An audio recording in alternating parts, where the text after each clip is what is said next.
Welcome back to Sometimes Love Isn't Enough, the Parenting Through Challenges podcast. I'm your host, Angie Grandt, and today I want to talk about holidays. It, in our family, we celebrate Christmas. There are also several other holidays here in the winter season that are part of our family. My Most of our family birthdays are in November and December. And we also celebrate New Year's Eve here as well. And I, when I think back 10 years ago or so, and I put myself back in the place of the holidays, I used to hate them. Christmas or whatever your family celebrates is supposed to be full of joy and excitement and family. And I know some families have stress, right? Maybe hanging out with your in-laws or with your grouchy uncle or whatever it might be. I know that that can cause stress, but the entire experience of the holidays, I didn't enjoy it. I think that I did before my son came into my life, and it feels awful to say that, but here is where I share my truth.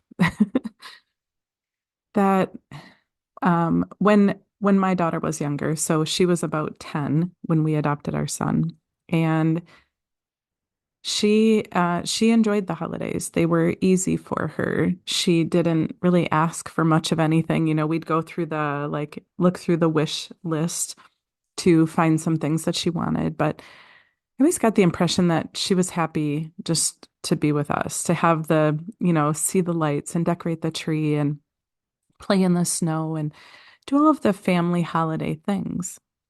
And then when our son joined our family, everything shifted. He came to us with already some history about his feelings and thoughts about the holidays. And I don't even know exactly what those were. Um it it wasn't apparent to me at first why the holidays were so hard. But I remember going into the first couple of Christmases with our new family. And I remember that each year my stress level went up and up and up. And now, mind you, I didn't know anything at that time about the control that I really could have over my thoughts and feelings. I was very much in a victim state to the circumstances in my life, and I didn't know what to do about that. But I'm here sharing my story because I know I'm not alone. I know that when we're raising kids who have challenging behaviors, who have a traumatic past, it can put unexpected stress into parts of our lives that once brought us much joy. I remember at first really struggling with what I perceived to be greed. So I was following the same practice that I had with my daughter in the idea of, let's go through the wish list from the local stores and pick out your favorite things, something that you might want to ask Santa for. And the list from my son was so expensive and so big. And I remember thinking right away, there's no way I could ever fulfill his wishes. There's no way that it would be fair or even match my values of getting him what he wanted. And I already had quite a bit of evidence that even if I did give him what he wanted, he still wasn't going to be happy. Although there was this pressure and this request for big things, it didn't create the joy that I think he had hoped or I had hoped. And so, just with the gifts themselves, I felt this insurmountable pressure that I felt like there was no way out of it. I now know when I look through the lens of human design that I probably was feeling some pressure, some root pressure, because I have that undefined root. So it's possible for sure that I was feeling some pressure to fulfill his wishes when maybe he wasn't putting as much pressure on me as I perceived. But I didn't know that then, of course. So that was part of it. I could, I worked through that. We ended up creating a system in our home where the gifts for everybody were pretty minimal, but instead of gifts, we would spend Christmas Eve on a family adventure. And we put a lot of thought and planning into the adventures that we would take the kids on. We went and played laser tag. We went on scavenger hunts. We went to the movies. Um, Man, I can't even, I think we went to an escape room one year. So we really focused on the family and connection part of the day instead of focusing so much on the gifts. Of course, I'm not really sure how my son handled that, other than he could see that things were being fair and equitable between him and his sister, and soon his my boyfriend's daughter too. So I feel like I worked through that in a way that felt like it met my values and minimized the frustration in the home. But that wasn't the only thing that caused me so stress.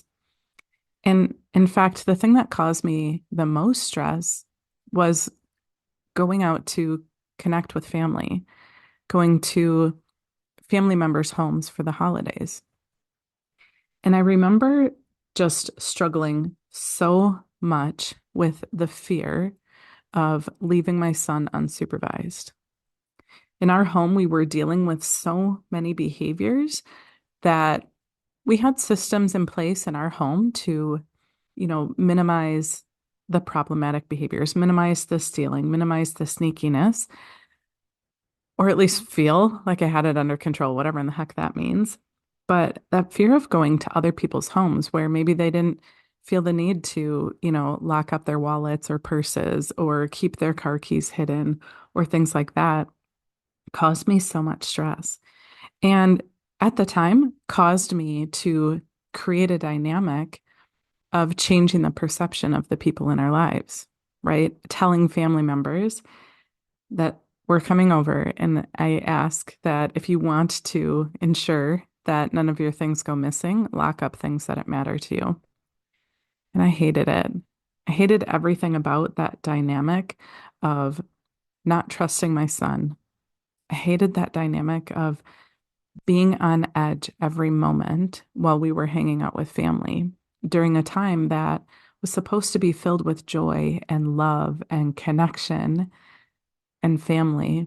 And I felt like a drill sergeant. I felt like I was on edge, waiting for the next thing, anxious about his request to go to the bathroom or his request to go hang out and watch a movie. I felt on edge with not trusting him. And I felt on edge with what I knew my words were creating a dynamic that was only making relationships harder for him. But I didn't know a way out. I didn't know a different way to handle it, right? I go to families' homes, my family's homes, hanging out with my boyfriend's family, whatever it might be. And I didn't want them to have the same experience that we were having at home where, things were going missing or there was maybe a security breach. And I didn't know how to handle that. Here's what I have since learned, and I guess some practical tips that I want to share with you is, it's always easier when we look back to see where we could have changed, where we could have done things differently. When I think about what was really going on there, right? At the core, I knew that the behaviors were driven by trauma. I knew that. And yet I didn't know what to do about it in the moment other than to go into protection mode, other than to go into this high alert, hypervigilant mode where I was really just prepared to put out any little fire that might come up. What I know now is, well, a couple of things. One, those behaviors were fueled by trauma, which means that the solution should have been less about being hypervigilant and more about connection. If the behaviors that I was seeing were a reflection of feeling unlovable, feeling like he wasn't worthy, feeling like he didn't belong. My goodness.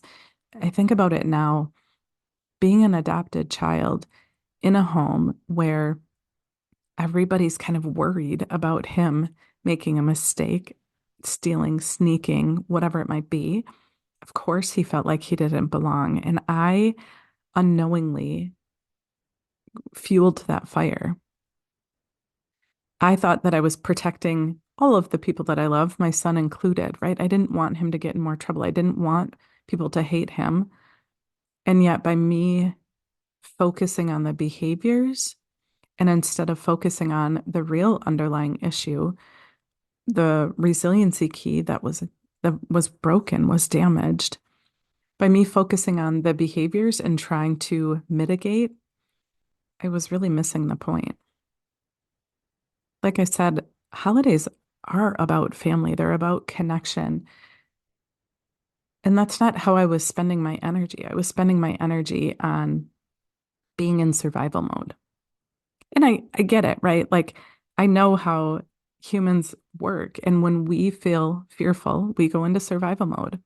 And I was full of fear. I was full of fear of the damage that his behaviors could cause in all of my relationships, including my relationship with him. I didn't want more, um, more kind of logs on that fire that were putting a wedge between me and my son. And yet, by me being in this protective mode, I was the one putting the logs on the fire. But I did it because I was afraid that he was going to be the one that was doing it, right? I was afraid that he was going to be the one who added fuel to that fire. When I think about what I know now and what I am working on embodying, what I'm supporting my clients with, it is about really understanding not only those mistaken motivations that were driving that behavior, right? I think about through that lens of mistaken motivations, he very much was displaying the mistaken motivation of revenge. And I think that it was fueled by his lack of feeling of belonging, his lack of feeling of being worthy or loved in our home. Despite me trying so hard to help him believe that he does belong, that he is lovable, I know that my actions didn't match my words. I know that now. Back then, 10 years ago, even 5 years ago, I couldn't see it that clearly, but I certainly do now. So, here are my tips for you. If you're going into the holidays with your kids and you're worried, you're maybe not even looking forward to the holidays because of how your kids might behave, whether it's about feeling like we can't satisfy their requests or feeling like you're going to be on guard because of their behaviors or something else. I really encourage you to take a step back, reassess your goals first, right? What is your goal of the holidays? Is it to get through them and to survive the holidays? Or is it to connect with family, to remember what love feels like when you're all together? So I would first recommend that um, if holidays are stressful for you, that reassess your goals.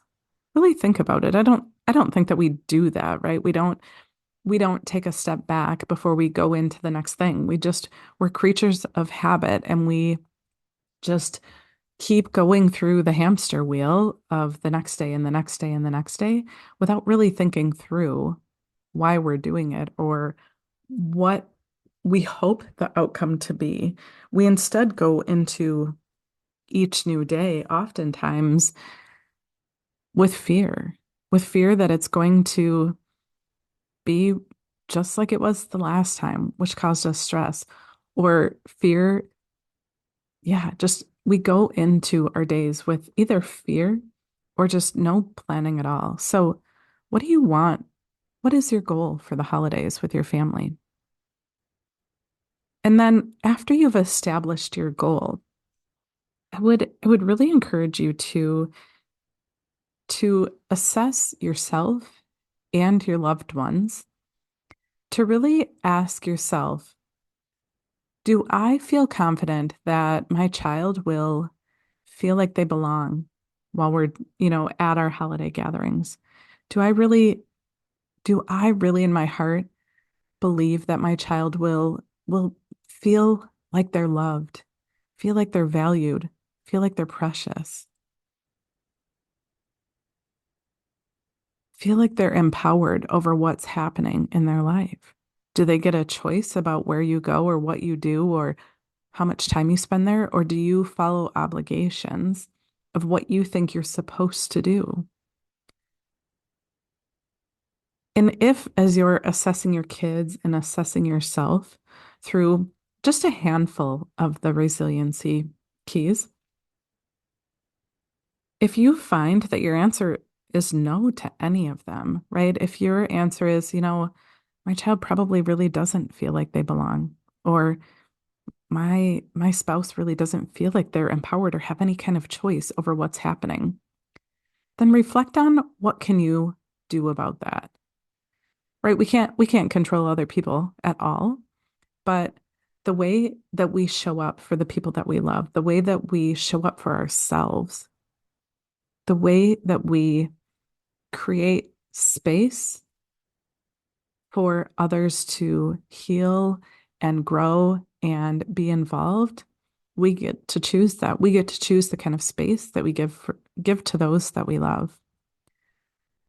So that's my challenge for you this holiday season is to really create a goal about what you want for your holidays, for your family, and to assess where everybody's at.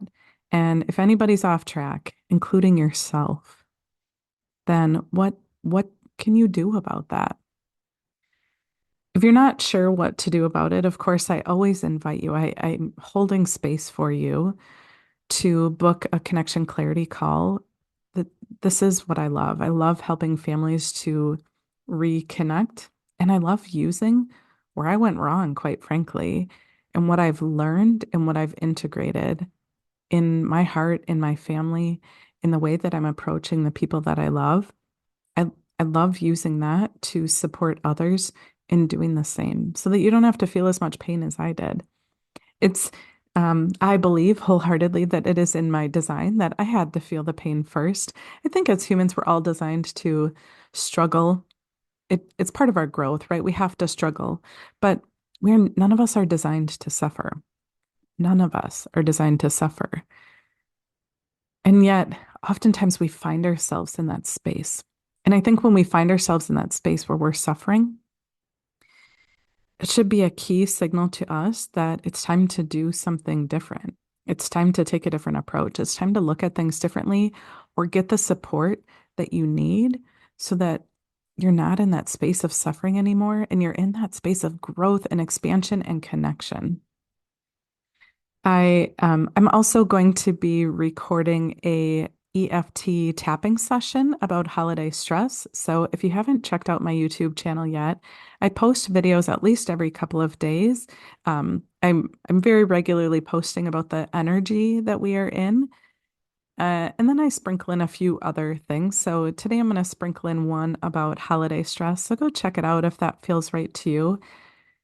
And I wish you and your family holidays full of connection and love and peace. So that's it for today. We will talk soon.